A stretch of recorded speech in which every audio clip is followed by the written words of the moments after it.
Hi. Hello, everybody. Brittany and I are together today, guys. We're together. We rarely ever get to come to the office together. Oh, We're on Facebook too. I'm going to turn it down. Okay, that's awesome. We were wanting to make sure our microphones were working. You guys could hear us okay.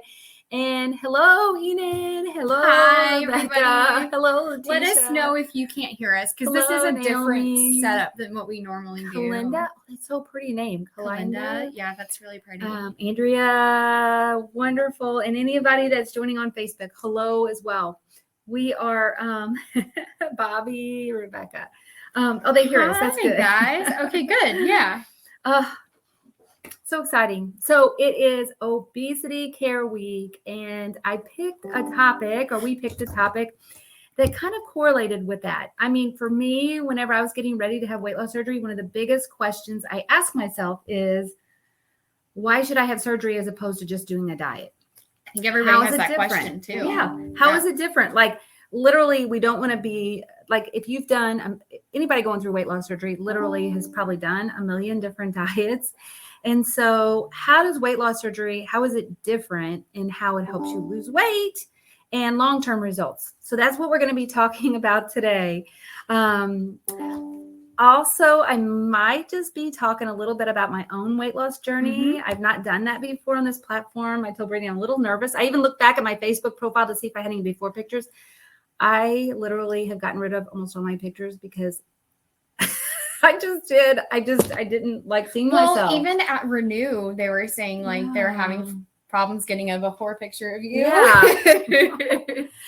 She just didn't like that time of her life. So she kind of erased it from like her timeline. You know? I probably could find something. So I wasn't like, so for me, I was 5'6", and my original weight was 225. But that was heavy for me. I know for some people that might even be their goal weight, you know, but for me, that was what I was. And so I can maybe find something. We'll see here. Hi, Marsha. Rebecca says I don't take pictures either. Yeah, we totally get it. But you know, I just want to say, like, I don't mean to interrupt, but really quickly, it is important to take pictures during your journey. And it's kind of pictures that you're never going to be able to get back. You know what I mean? And show people how far you've come. It's so cool to see that. So I would encourage you to take some pictures, especially if you're early on in your journey, because it is really cool to do the side by side and see how much you've changed along the way. And so I did have pictures from this. I worked for a surgical weight loss program as a coordinator, and I took a ton of pictures through the program. But our program closed, and I did not save any of those pictures, like my actual true before and after pictures. But I may even reach out to the program I was associated with and see if they saved any of those. I may just do that, and I'll share them if I can find them at some point. Enid said I was like all my clothes. I went from size 18 to 12. Oh my gosh. It's amazing. That is. Yeah. It's amazing.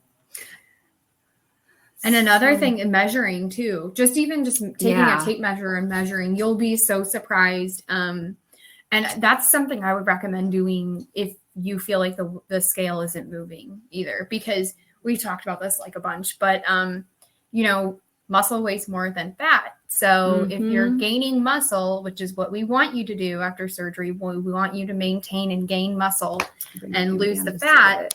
The scale is going to go up, guys. Even though you're technically losing fat, you're gaining muscle. So that's why but muscle's more lean though, right? So that's why it's important to do measurements too, as opposed to just relying on the scale. Yeah. Sometimes the scale is like not a nice person. You know what? I have to say this. I woke up one morning, it was a couple weeks ago, and I got on the scale, and I was like, set my mood for my day. And I'm like, this is not, because I had gained. Yeah, no, that's happened to me before too. And I'm like, why do I let the scale control my day? It's ridiculous. Michelle says, I'm still buying new jeans. Oh, those are the stories we love to hear. Marcia says, I'm 4'11", so we're in the short girl team. I'm barely 5'1". I think my driver's license says 5'2", which is a flat out lie. And says that she was 224. I look at pictures now and I'm like, why did I let myself go? So I get what you're saying, but try not to have that negative connotation though when you're looking at yourself. It's so hard, I know, but that's kind of, I mean, that's kind of part of Obesity Week too, is like talking to yourself nicely. So you think it's other people that are being biased? We can be biased against ourselves. Exactly. Oh my gosh, yes. Sometimes you're your own worst enemy. I'm going to do this, Brittany, if you don't care. No, not at all. We got our notes up separately. I don't know how to use your computer. I'll scroll down. Is that good? Yes.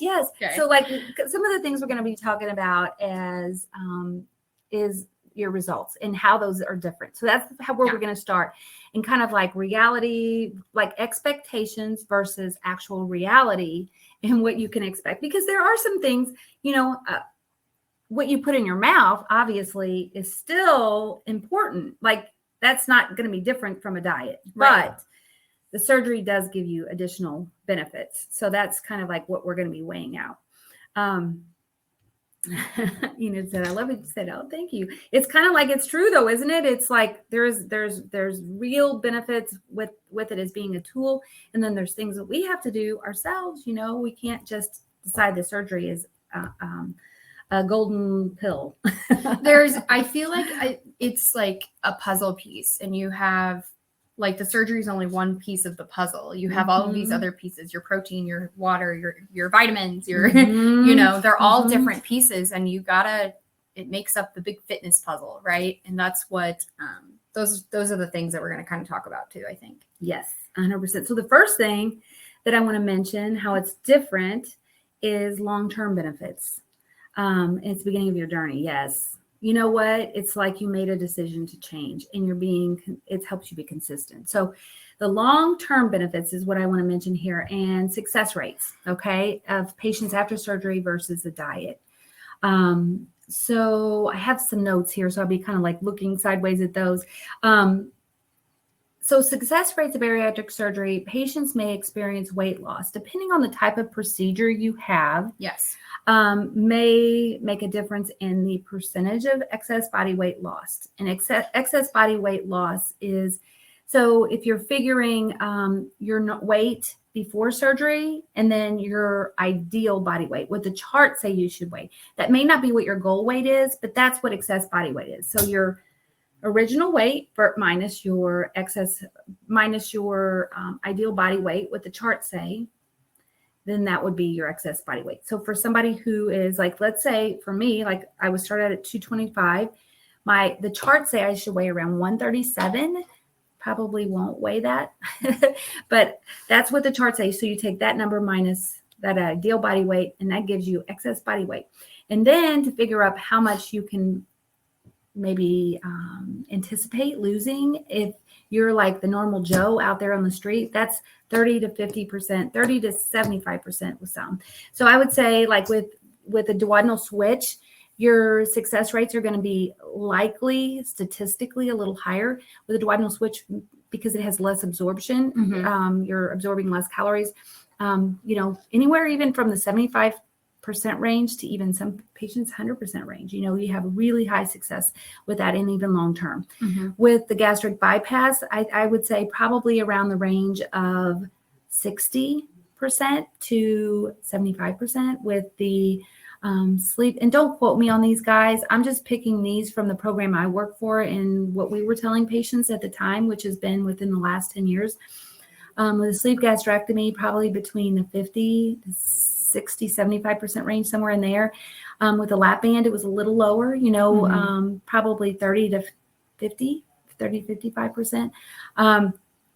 Now that doesn't mean that somebody who has a lap band couldn't lose 100% of their excess body weight and be at their goal and stay and maintain that. Does not mean that.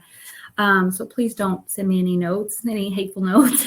It's more of a blanket statement, I feel like, because like we said, there's all of those other puzzle pieces, right? There's all of these like determining factors, like variables, I guess you can call them. Your metabolism, it may be too, Well, even your diet too. I mean, your consistency, yeah, your staying exercise, on top physical of activity, even like staying hydrated, your water, restful sleep. Are you sleeping better than, someone else? That all contributes to weight loss too, guys. So it's little things that you don't even think about like that too, that make everybody different. And that, there's, like I said, different variables. So that's why there's it's a blanket statement. and two, one of the things, so another study showed that patients can maintain a 50 to 89% loss of excess weight 10 to 14 years after surgery. So there's been some studies that show the long-term benefits, 50 to 89% of excess weight loss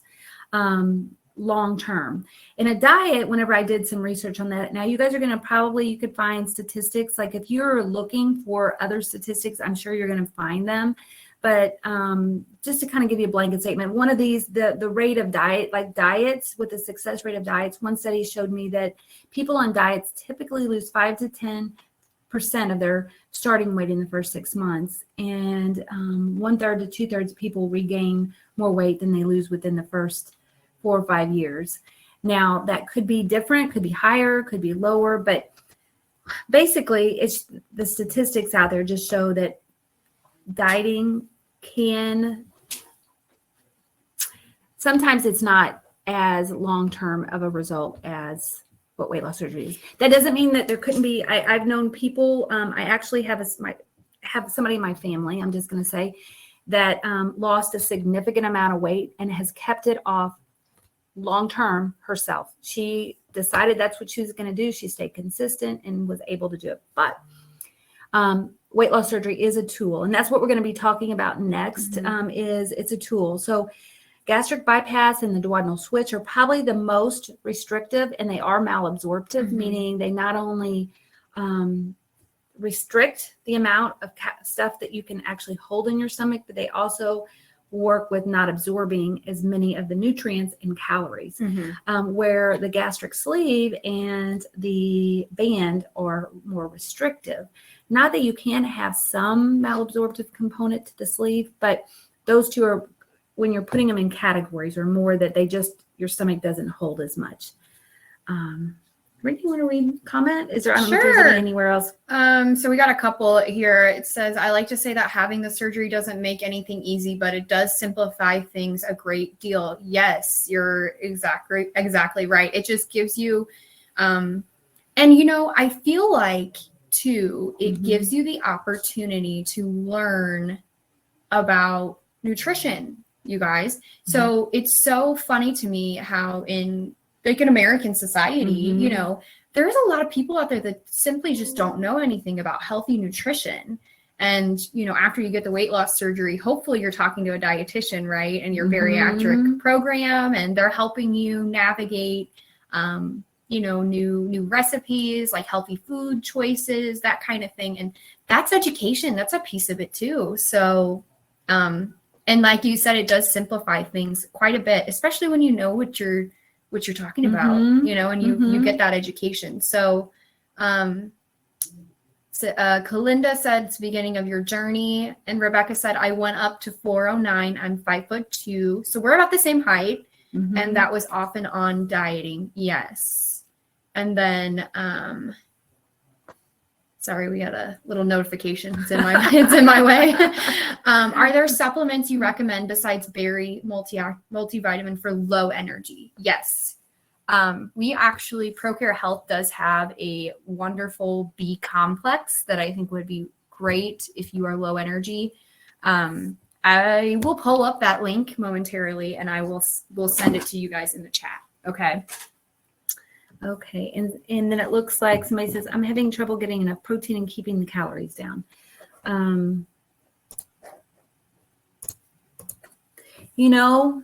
I totally get it. And one thing that I will say with the protein piece is finding a way to track it can be helpful, because you know exactly what you're getting, and being very mindful of the amount of protein and what you're taking in. So like, let's say you have, I'm going to use my cup here, this 32-ounce cup. So if you have a 32-ounce cup and it only has 10 grams of protein, like you have a liquid that has 10 grams of protein, you drink all that, it's going to be hard to get your protein in, versus if you have a little small cup with 25 grams of protein, like you make a pudding out of it. I'm just thinking of ProCare Health just came out, our sponsor just came out with a new protein product as well. We'll share that as well here in just a moment, but they, I'm getting it's 25 grams per serving. You could reduce the amount of liquid in it so that you can make sure you have concentrated protein. And then when you're selecting foods in your diet, oh, she said, yes, plus I'm plant-based. Yes. And Bobby, we are actually doing a vegan live coming up. If you join our channel, you get a notification, but it is on our Crowdcast channel. We're doing one on vegan, and we're showing how much protein. We'll have a guide that'll kind of tell how much protein is in a lot of different plant-based things. And so we hope that'll be helpful for you as well. Because yes, I mean, you have to pick things that are higher in protein, because when you're eating, if you're not being mindful, you could be putting things in, not saying all your calories have to be protein, right? Not at all, but just being mindful that, like the other day, I was like tracking some of my foods and I put in peas, and I was like, wow, the serving size that I chose in the app I was using said 9 grams of protein in peas. And I was like, I had no idea. That's amazing. I did not know that peas had 9 grams of protein. So just being more aware, and tracking can help you with that, because it'll tell you, like a lot of those apps will tell you how much protein is in them, so you don't have to look up. And Brittany's kind of typing in the side here. And I am going to kind of go on to the next I'm trying to be quiet about it too. No, I hope you guys can't totally hear me. Fine. I'm just trying to remember what my next bullet point is. I'll pull it up real quick. You know what, Brittany? I have it. Here it is. You got it. Okay. Yeah. And I just want to say, so that B complex that I just shared the link with you guys, that is a sublingual. So it's going to go underneath your tongue, right? Mm-hmm. The liquid. Mm-hmm. Okay. Mm-hmm. And then I also shared our new protein powder with you guys. It is whey isolate protein. If you're wondering what kind, there are different kinds. And actually, I wanted to add on to what you were saying. In what is it, 2 weeks, we're doing a live with Katie Chapman, who is 2 weeks. Yeah.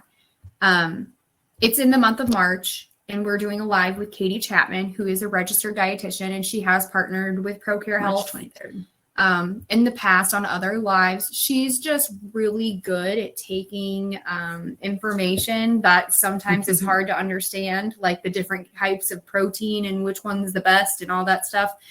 She's really good at, I don't want to say dumbing it down, but I mean, yeah, basically. So it's very understandable. And we're going to be doing a live with her in 2 weeks on protein. So if you are struggling with protein, that might be a good one to sit in on, because she might, and it's a dietitian, so you can ask questions about your plant-based protein if you are having issues with that.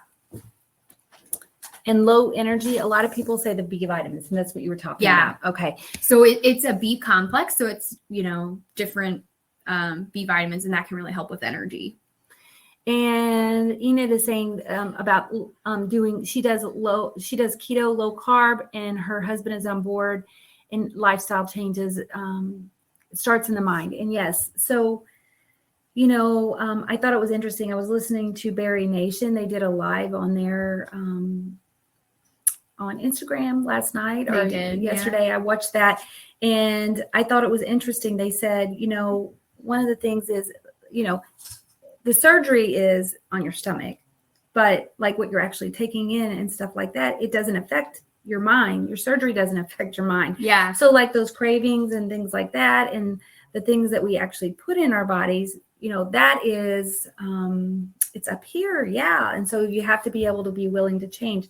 So behavioral modification is the next little thing that I'm going to kind of talk about, how the surgery helps you with that. And what I mean by that is, so surgery helps you tackle kind of like those eating disorders, meaning the food addiction and healthy eating, because if you do the wrong things, meaning I shouldn't label it as wrong, but if you do things that are maybe not as healthy as certain other things, maybe not as positive and kind of for your long-term goals. Yes. Yeah.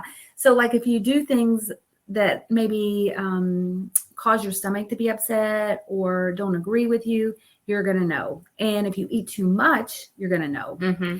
You too know, quickly. Yeah. You're going to know. And so you might become nauseated. You may become sick to your stomach. You may have pain.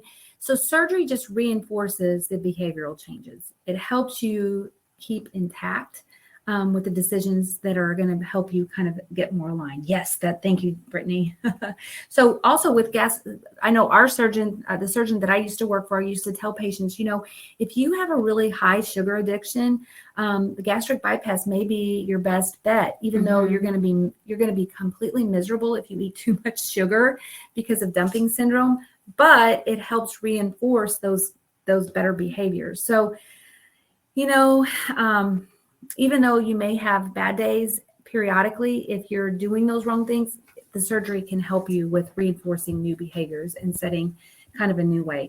The next little bullet point here I kind of want to talk about is being less hungry. So, and what we mean by that is like the physical feeling of hunger, right? Right. Yeah. Right. So what that means is current research is showing when you take away part of the stomach and you reroute it, the food is no longer hitting those receptor sites within the stomach, the signal to the brain to make chemicals and hormones that regulate the blood sugar. Okay. And so also regulate things like your blood pressure, your hunger, your fullness levels, those metabolic changes that you kind of experience right after surgery. Some of those, their specific hormones may be affected. Some of those you may have heard of, like, I'm not sure if I'm going to pronounce this right, but ghrelin, GHRELIN, is lessened. This hormone is produced by the stomach, and because the stomach's greatly reduced, you're not going to be producing as much of the hormone level. So they're significantly reduced as well. So a lot of patients after surgery will say, I can't, like, physically am not hungry. I have to make reminders on my phone, or I have to make reminders to even eat because I don't have that sensation.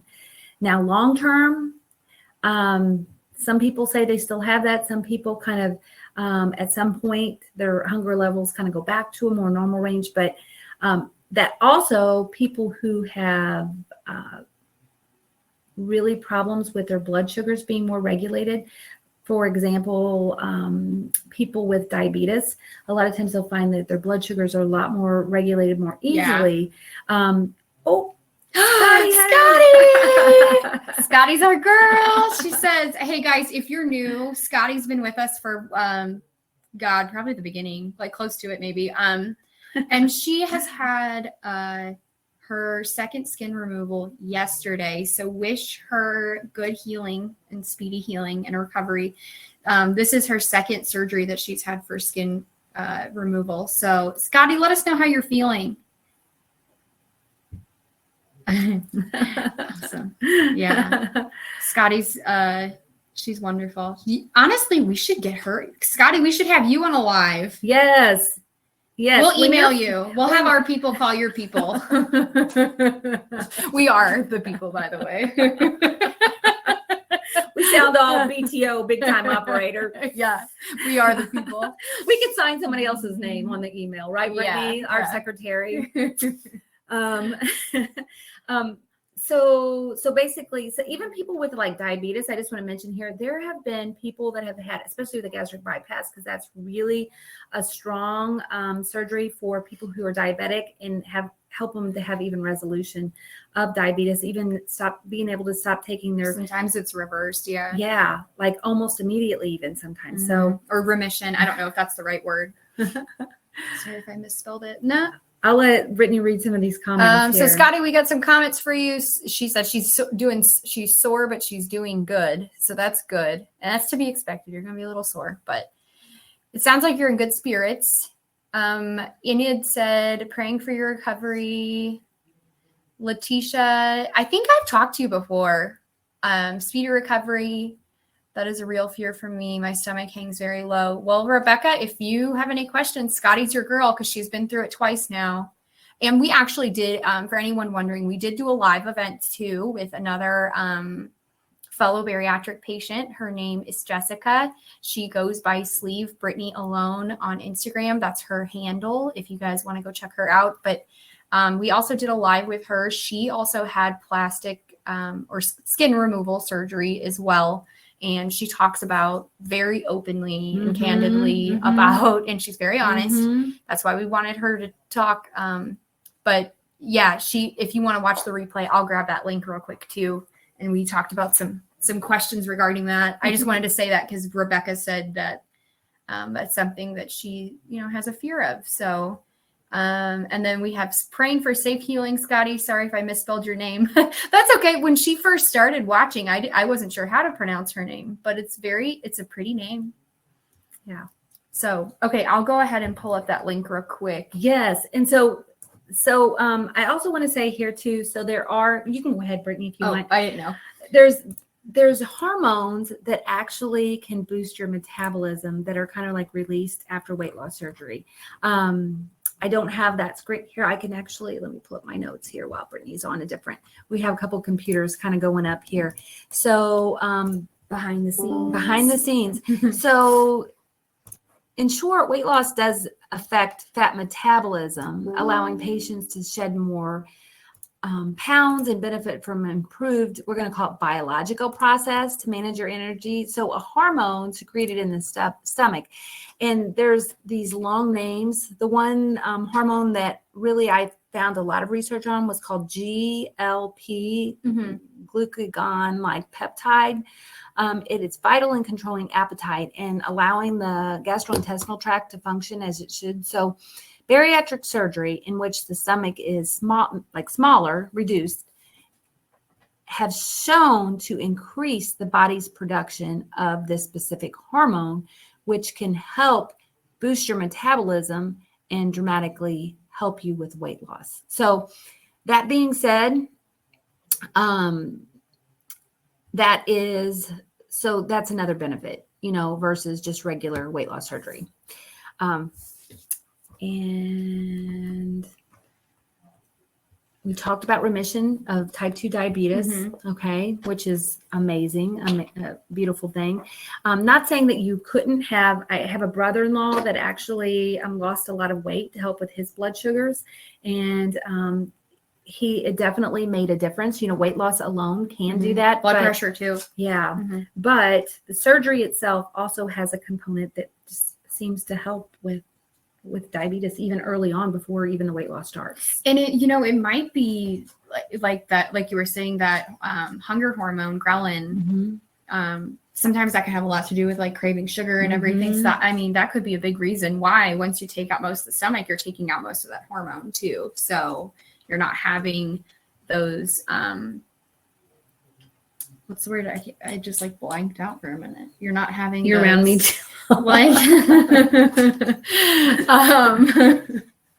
my email. Oh, you guys are connecting. That's so nice. We love that. That's what we want this platform to be like. Yes. And some things that we've had people do actually in the past is share their Instagram handle too. So if you guys want to share with each other and start following each other, that's wonderful. That's what this is for. Yes.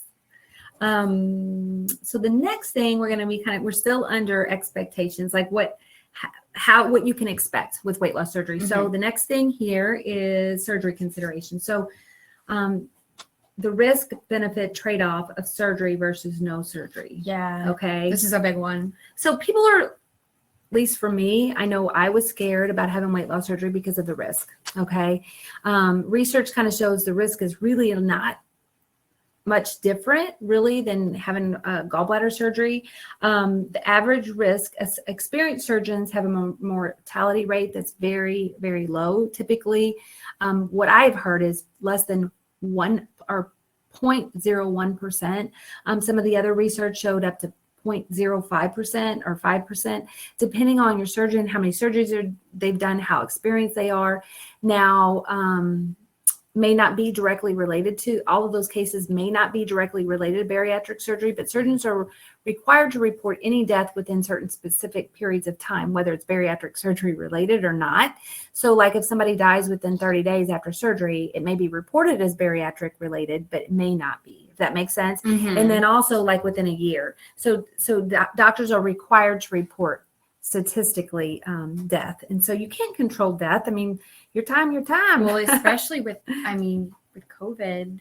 I mean, if someone had surgery and then God forbid they got sick. I mean, it's interesting. I wonder statistically, is that then documented as a COVID death, or is that then documented as, if they die within, if they die within that period of time, it's going to be, I mean, their diagnosis for their death, or they're on their death certificate, it may say XYZ, whatever it is, but but COVID will be on there. And then, those people, I used to do abstraction, like take data from a bariatric surgery program. And one of my jobs was to take the data and to send it into the ASMBS, which is American Society for Metabolic and Bariatric Surgery. And you're required to report deaths, even if it's non-bariatric related. It's kind of what I was getting up to. So statistically wise, I'm not sure where these statistics came from, if they're just that general pool of information, because it's kind of hard sometimes to separate if it was directly related to weight loss surgery. I mean, obviously there's things that happen to your body that change it. Yeah. But regardless, what I'm trying to say though is, what is the benefit of weight loss surgery versus the risk? And if you talk to a lot of bariatric surgery patients, I think a lot of them would say the benefit outweighs. Everyone I've talked to has said that. I haven't met one single patient that has said, I wish I never would have done this. And I mean, I've only been with ProCare Health for a year and a half. So is there a patient out there that has regretted? It might be, but I have not talked to them. And in fact, there is one of the co-founders of Berry Nation, actually, I don't want to share her name in case she doesn't want to, but she had a really difficult surgery. I don't know if she told you about it or not, but that poor girl, she went through was it two or three different surgeries, I think. Mm-hmm. And it was just because she was having complications. Luckily, none of them were life-threatening. She's okay. But even she said that she would go through all of it all over again tenfold, and as long as so and I've only known a couple people, like I worked for the surgery program I worked for about 8 years, and I've only known maybe one person that ended up having their gastric bypass reversed because it was an eating issue. Behavioral wise, it just was not working for them behavioral wise. Well, and didn't you say that working from your program too, that was basically the main reason why people were having issues with not after surgery, like having problems? It was mainly like behavioral things. It wasn't something that went wrong with the surgery itself or any complication like that. It was like eating too fast, eating too much, not chewing your food good, eating the wrong kinds of foods, eating too close to drinking. So different things like that. Do you want to read some comments? I know sure. Some. Michelle E. said, I had my surgery the day that elective surgeries were permitted again in Texas. So for those of you who may not know, some places have completely put surgery on hold, on hold because of COVID. In fact, I don't think Canada is doing any at all right now in their country. Were permitted again in Texas, May 1st, 2020. And people were like, surgery in the middle of a pandemic. And I was like, I'm taking my life into my own hands. Either way, the surgery is better than all of these comorbidities. Yeah. I mean, and you're in a different, when you're recovering, you're not in the same place as the COVID patients. So, I mean, I don't know, maybe I shouldn't say this, but if anything, I would think it would be safer during a pandemic because they're really cleaning everything and sanitizing everything. They're doing it 3 or 4 times. Well, they're testing you. They're testing you before surgery. They're testing every single patient. During a regular time, nobody's tested for the flu. Nobody's tested for, maybe I'm wrong, but I don't think that's a normal process or hasn't been in the past. So yeah, you're right. It's probably safer, if anything. That's what I would say. You know what? Well, with all the regulations, it's like going through the airport. The airports have been, and the airports and planes have been cleaner than they have been in years, guys. Anyways, Bruce said, second day on pureed food, vertical sleeve, eyes are bigger than what my new stomach is. So Brenda, talk about that a little bit. just that one bite can be too much, Well, it's uncomfortable. And you even struggle with that still because we're together a lot and we eat a lot together. We have a lot of meals together. We travel together. Yeah. And I'll think I want like this. I'll order, Brittany's seen some of the stuff I'll order and she'll be like, yeah, that'll be one bite and then you're done. I'm like, yeah. It's so we get it. Yeah. Eyes are bigger than your new stomach. Well, and that's what Brenda said. She's like, sometimes I just forget, Well, it's been, what has it been 12 years yet for you? 2013. So what is that? 7, 8? 2013. 8? Oh, that's almost 10 years. 9. Yeah. Yeah. Next year it'll be 10. Yeah. All right. So we have Bobby who gave a thumbs up. Wait, no, I missed some. Never looked back. I got lucky the next day after my surgery, which was last July. They stopped. So you did get lucky, Bobby. Also, as of yesterday, I'm officially half the person I was weight-wise. Michelle, oh,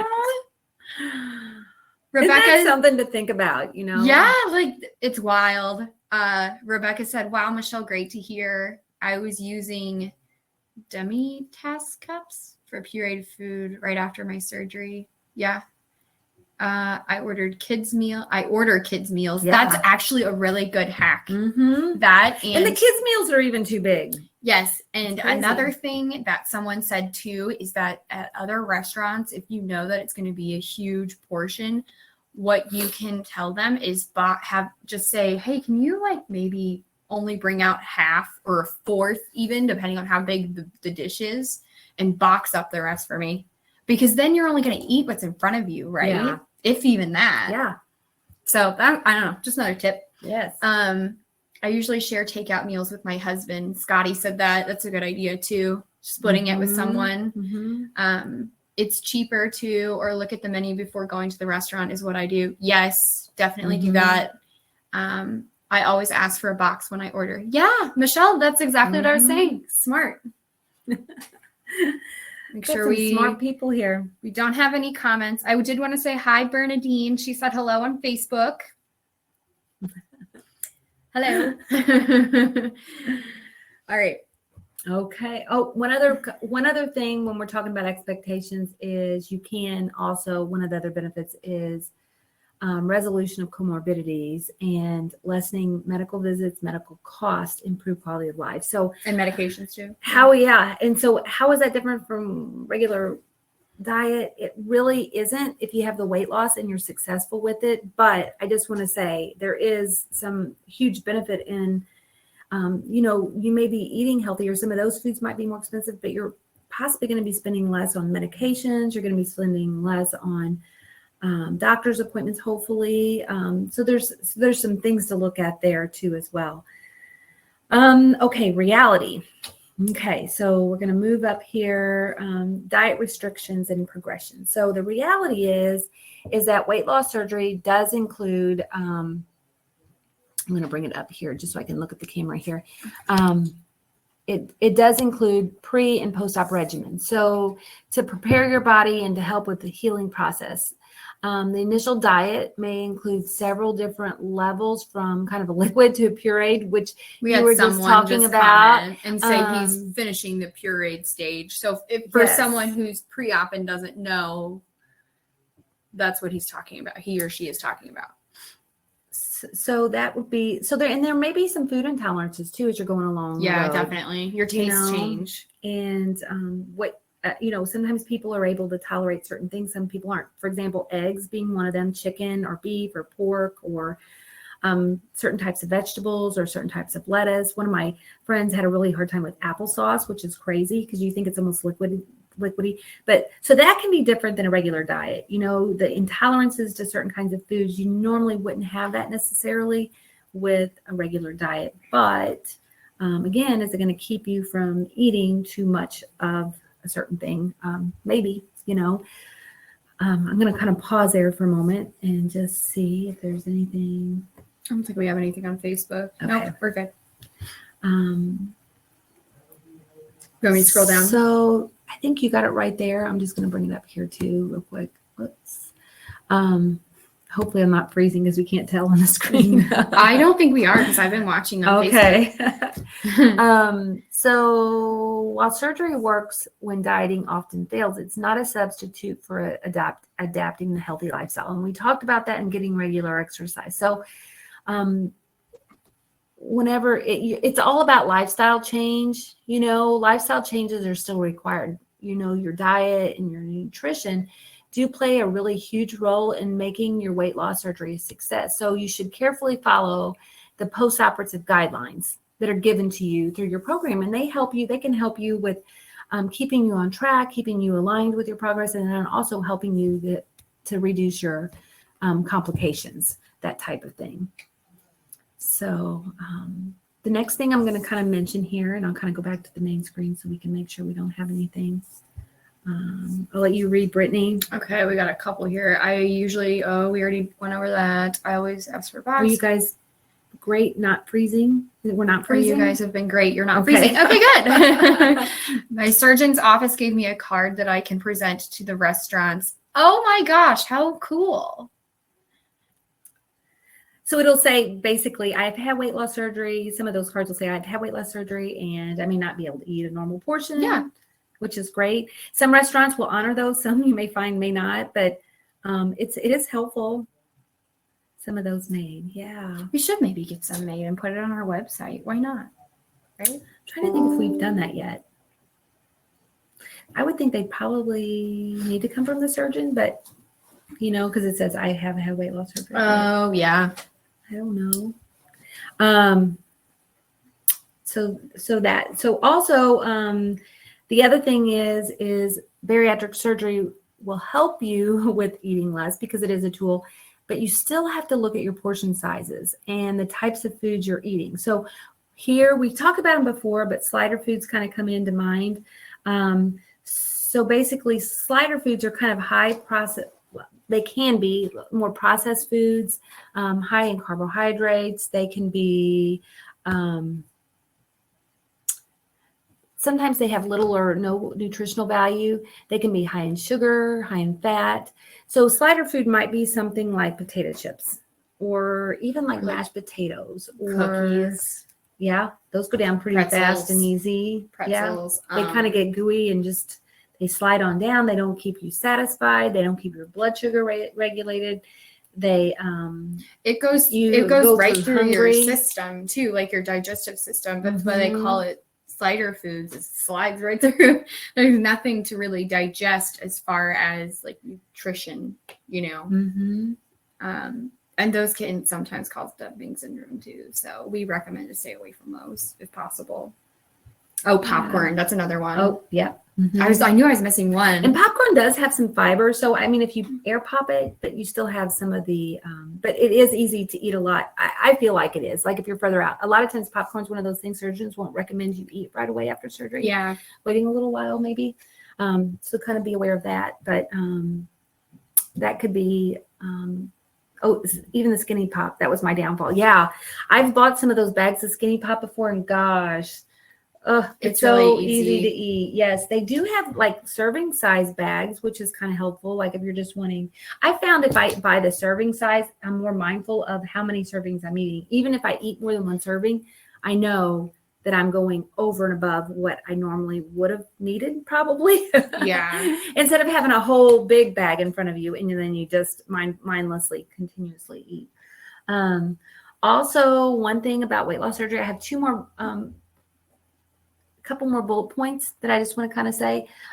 You may have more resources available, meaning that if you have bariatric surgery, you're going to have access to the surgeon. You're going to have access to a nutritionist, possibly an exercise specialist if the facility is associated with one, possibly a psychologist or behavioral health specialist.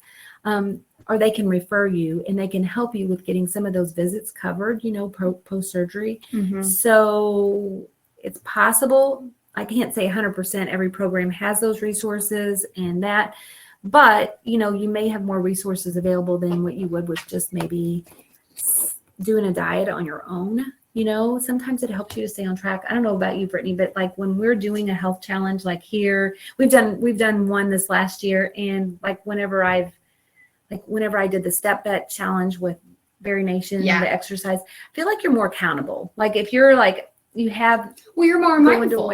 Yeah. So which leads to accountability. If you're actually thinking about your, like what you're eating, your physical activity, even water too, simple little things like that, And then long-term follow-up. So with weight loss surgery, the reality is that once you're a bariatric surgery patient, you're always a bariatric surgery patient. So unless you have a reverse for some odd reason, which most of these are not considered reversible. So long-term follow-up, getting lab work drawn, getting health monitoring, seeing your doctors periodically and making sure that you're okay is important. That ongoing monitoring and making sure things are going well. And so that's pretty much, so I just think it's true. Many people wish they would have had weight loss surgery a lot earlier. So we've kind of like hit a lot of different bullet points. I'm going to kind of like look here real quickly and just see. So when we're talking about expectations, what to expect, long-term benefits, you can expect it to be a tool to help you. You can expect it to help you with modifying your behavior. You can expect to have possibly less hunger. Not everybody, but I'd say a good percentage of people do feel that they feel less hungry. You can also expect maybe some boost in your metabolism. You may have remission of some diabetes, it's possible, or sleep apnea, or some of those other comorbidities. And then when you're talking about the surgery considerations, with expectations, low risk, and cost savings, in the long run. Then the reality of it is, when we're talking about that, just in recap, is the diet restrictions and progressions, meaning you are going to be going through a series of liquid to soft foods to pureed soft foods on up to a regular diet. So whereas a regular diet, you don't always have those progressions. Yeah. Surgery. So surgery sometimes helps you with the reality of adjusting to a new lifestyle. But you're still going to have to adjust. You're still going to have to make that commitment and be consistent. Yeah. Like what Barry Nation was saying last night, I feel like is what you mean. You had surgery in your stomach, but sometimes what you put in your mouth is not, driven by that. It's driven by this. So you still need to keep in check with your portion sizes, the types of food you're eating. Make sure be reaching out to the resources that are available. That can be different than a regular being on a diet out on your own, and then making sure that you're getting the long-term follow-up. So those are just kind of the we're there, we're not. I'm popping screens here for Brittany. She's like, she's got it. Well, right now she only has 2 tabs open, which I'm like, really? I know. Closed them all out because I was afraid I was gonna get one. Who else is a tabaholic here besides Brenda? Well, I'm not any better, actually. Let's see how many you have open on your computer. Oh, she has at least 10 or 15 open there. It's not just me. Anybody else a tabaholic when they're open up tabs? B. Scotty says me. Madison is too. I saw hers and I was like, "Whoo, you gotta X out of some of that stuff." Madison is my daughter. She's on our ProCare team now too. So okay, now I'm gonna kind of talk about 2 more things if we have time. We got 10 minutes before the hour. We got time. Yeah. I'm gonna talk about. I don't know if Janine's on our call, but I wanted to mention. Usually she says hi, but she hasn't. So Janine Sherman is one of our patient advocates that ProCare has kind of partnered with, and she is yesterday she went on screen. I'm going to share my screen here and show you a little PowerPoint thing that I made up here. So let me kind of do this, and we're going to make it small and go to the very first one. So she took some screenshots, and I'm going to just kind of share those. Hopefully that'll get a little bigger. Janine's here at the bottom. You can see my cursor. right here. Here's She's in the blue. Janine is, she's on the ASMBS, which again stands for American Society for Metabolic and Bariatric Surgery. She's on their Access to Care Committee, advocating for the treatment and reduction of Obesity Act. So she is basically helping advocate. Since we're talking about Obesity Care Week, I wanted to bring this up and just show you, there are teams out there that are working to help with Medicare, what they're approving, like Medicare approving certain drugs for weight loss, helping cover dietitian visits, helping with certain other types of coverage related to obesity. So here she's meeting with Jessica Sewell, Senior Committee Outreach Coordinator for the U.S. Senator Tammy Duckworth in Illinois. Mm-hmm. On our next slide here, I'm going to just kind of show a couple screenshots. Here's Janine again in the pretty blue here. She's meeting with Ted Sakasha, I hope I'm pronouncing that right, Legislative Assistant for Senator Fisher from Nebraska. So kind of move on here. Here she's meeting with Sarah Jamgoth, Legislative Aide for U.S. Senator Debbie Stabenow in Michigan. So again. And that is where Janine, she is a Michigan gal, for anyone who is in Michigan to maybe too. Yes, she sure is. And then here she is meeting with Darren Burrell, Clay Legislative Assistant for U.S. Senator Gary Peters in Michigan. Awesome. So just a kind of a big shout out to her, to all those other people that are advocating to help us with obesity, help us with assuring that that we're being heard as far as all these rules and legislation to help coverage. A lot of people's insurance still doesn't cover bariatric surgery. Yeah. So what they're basically doing through the OAC, which is Obesity Action Coalition, which is associated with Obesity Care Week. You guys can Google any of these and see what all they're doing. There's like a list of all the positive things they're doing, helping reduce obesity bias, partnering to help make sure that there's there's more resources for bariatric surgery patients, more coverage. So lots of things like that. Resources for doctors, resources for dietitians, out there, primary care doctors, those kind of things.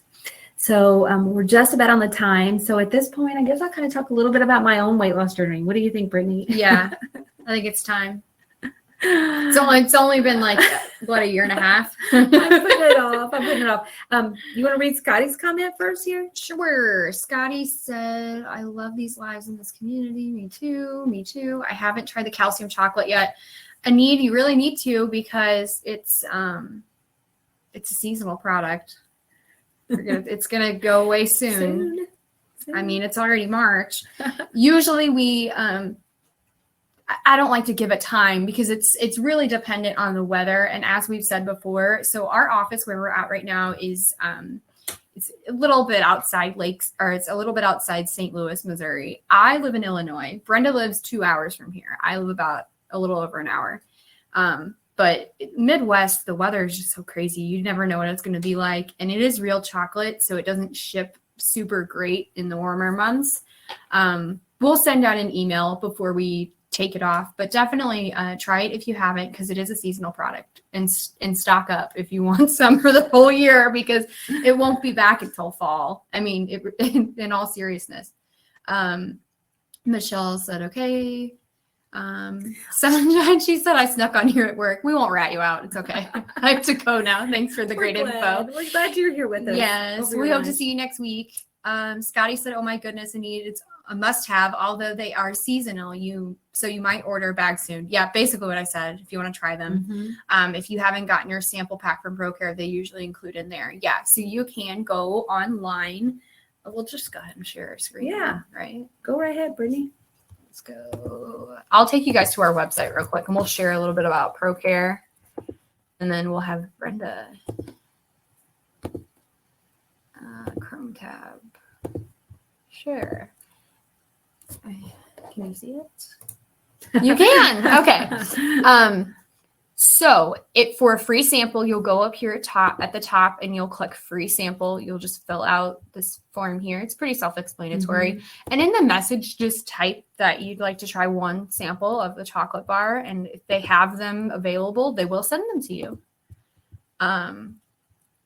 So yeah, let me click to close this message and then I'll stop sharing my screen and Brenda can tell us a little bit about her journey. And for those of you that may be new, ProCare Health, we are the sponsor of this weekly live event, and we also do monthly support groups. Our support groups are typically every third Thursday of the month at 5 p.m. Central Time. Sometimes those change, like if it falls on a holiday or we're gone, but for the most part, it's usually the third Thursday. It's usually pretty consistent. And ProCare Health, we are a bariatric multivitamin supplement company. So we actually just extended our line to include protein. So we have it all now. We have multivitamins. We have once daily. We have ones that have, additional supplements such as probiotics, where we have the prenatal formula. Those are 2 a day, but they're still really affordable. And we also have calcium supplements and our new protein. So yeah. Yeah, and we hope to be able to get it. So the protein, we don't have the sample sizes yet. Oh yeah, thanks. Yeah, I just remembered that when you were saying that. But you guys, it is so good. It's very low in sugar, less than 1 gram of sugar, 25 grams of protein. The taste it reminds me too of hot chocolate or like if you make it in hot chocolate, I guess cold chocolate, like a milk. I mixed mine with almond milk, and it tasted a lot like not a Yoo-hoo, like a Nesquik. Yeah, that's what it reminds me of. Like chocolate milk. And the vanilla is just that minus the chocolate. It's just the vanilla tasting. Brittany's going to get the link for you guys to share. So I'll kind of talk a little bit about my own journey here. I don't want to make it all about that. We kind of just got a few minutes left. I just want to say, for me, so back in 2012, I started working for a bariatric surgery program, and I was actually at that time, it was a brand new program. I helped with the coordination and the basically introduction of everything from insurance call. So basically it was just me and the doctor in the beginning, besides our director of surgery. She kind of oversaw what we did, but it was just us in the beginning, and literally put together everything, the education for patients, did all the calling, helped with everything. So I had a lot of knowledge from that first year of what surgery was about and what patients experienced. I think what's kept me from getting scared, I guess, is knowing that how many people have really good success with weight loss surgery. And a lot of our first patients through our program were employees. Probably about 75-85% of our patients were employees. So I saw what they went through and all the amazing results. And so it made me a little less scared. And I just kind of prayed about it and thought, you know what, if this is meant to be, it'll happen for me. Let it be, and let my insurance cover it. And so basically my height is 5'6". My beginning weight was 225. My body mass index was 35. I had high blood pressure, which helped me qualify for weight loss surgery. So that was actually a positive thing, as far as helping me qualify, because not everybody will with a BMI of 35, depends on your insurance. So my first year, I was able to get down to 160. My second year, I actually lost a little bit more. I was down to 145. And now my kind of current weight is between 170, 175. So I'm kind of like hanging in there. That's probably been over the last, I'm going to say, I don't know, at least 5 years that I've been kind of tracking my weight and kind of looking at, I've kind of been consistently kind of about the same, kind of say a happy weight, I guess you call it. Yeah. And so really how weight loss surgery has helped me more than any other thing is just helped me be more consistent with some of the lifestyle changes. I think it's helped me feel a little more confident, excited about shopping, going clothes shopping, more quality of life. It did. My blood pressure had improved. I did notice over the last year that there was a lot of other factors involved too. Kind of had some stressful things going on in my life. My blood pressure kind of went back up. So I am back on blood pressure medicine, but I will say that it did help initially. I mean, I was off of it for a little while. My reflux really decreased, acid reflux. And just as a nurse, I want to say it really helped me, especially working in the bariatric field. It helped me be able to understand, I guess, what other people are going through, because, you know, definitely.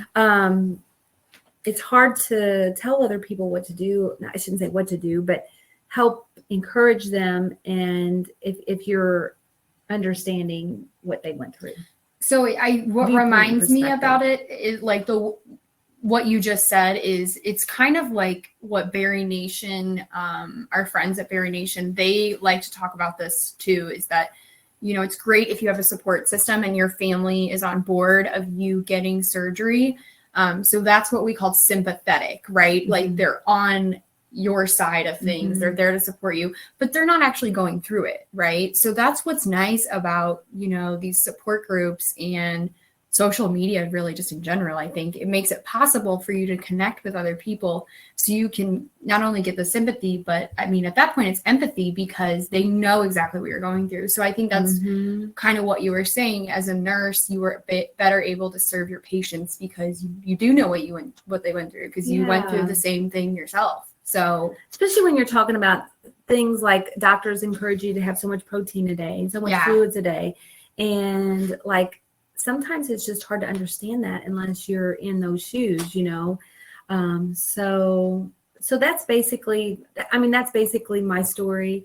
I am really happy that I am where I am. And the surgery has been a tremendous blessing for me. And Brittany's going to post a couple things here. She's going to post access to our obesity. We're not really affiliated with them, but we're just doing it because we love what they're doing. They have a good cause and they're a good ally for this community. Obesity Care Week and the OAC, their websites, so that you guys have access to that. And we'll post those on Facebook after a while because we don't have both of those screens open on our big computers. We just have them on our little phone here. So I think that's about all we have today. Do you have anything else, Brittany? Anybody else out there have anything on the live chat? So nasty aftertaste. Marcia, I'm not sure if you have a question or not, or if that was just a comment. If there's anything I can help though, just, you know, let me know. I don't know if you were talking about something that had like a nasty aftertaste or something, but let me know. I'll put my email in there too, in case you guys have any questions. I'll put mine on the Crowdcast. She's putting hers on Facebook. Mine is Hayne Oh, she said, does it have a nasty aftertaste? Are you talking about the protein, our multivitamin, the new protein powder? I don't think it does. And I think I know what you're talking about because I've had some protein shakes and even some protein bars that have like, it's almost like that fake sugar taste. Do you know what I'm talking about? Yeah. But ours isn't like that. It's, I personally think that ours is pretty sweet. I don't think it's overwhelmingly sweet. It is more sweet than probably some of the other ones. Yeah. And as soon as we get samples in, guys, I'm sure we will make an announcement and, you know, let you guys know. We just don't have the individual packets in yet. We have the 2 big bags, 2-pound bags. That's we should have brought them in here. We should have brought some stuff to have sitting around us, but we didn't think about it. We're surrounded by lots of other stuff. It's a little off day here at the office. We're all doing different things. So we're packing we're packing all the giveaway items up. Actually. We're in with the giveaway. That's why Brittany and I are here at the office today, is because we're packaging all the giveaway items to be sending those out. So hopefully we'll be sending them out at least by next week. We're hoping to have them done today, but I can't promise anything. Oh, I think we're going to get it done. You think so? Oh, yeah. We're going to get it done. We're going to get it done. She's going to be like, Brenda, get busy. Forgot my whip. Oh, Lordy. Okay. Well, I think that's, Bobby said this is my first time and I've been helpful. Love it. Oh, thank you. Good. We love any kind of come input. next week. Yes. please We tell won't us. be together next week, but I mean, like, we'll both be on the call. Oh, you know what? We actually skip a week because I'm at WLS Oh, yeah, next you're in week. Vegas. But we'll be back the following week. And the following week is vegan recipes, vegan diet, hints and tips if you are interested in being vegan. And the following week is our protein live with Katie Chapman. Yes. So the 16th and the 23rd. WLS Journey and Aftercare. Oh, Kalinda, that's so you. sweet. Thank you. Heart goes out. Okay. And yeah, Thank share you. your handles with everybody if you want to. I mean, get some new berry besties. Exactly. Exactly. I'd say do that. And I don't know if there's anything. Is there anything else here? Nope. Okay, guys. Well, we're gonna sign answered off. Marsha's question. Well, I tried my best to answer it. Marsha, when we get samples in, I'll let you know, and you can try it yourself. Yeah. Oh, she said she signed up for our upcoming ones. Let me Awesome. copy the link. Yes, I can copy it. I'm hoping I'm not freezing up here. Are you doing that, Brittany? Yeah, I got it. Brittany's gonna do it for me. Here's our so I don't upcoming freeze up. lives. So I went ahead and put that in the and we will update all of this on Facebook too. As soon as we're done, we'll probably just jump on and do it. Yeah. So okay. All right. Bye everybody. Bye guys. We're signing off. I was like almost exiting out of this computer. So you have a great week. We love you guys. Bye. Bye, Bruce. Thanks. Bye, Bobby. Okay.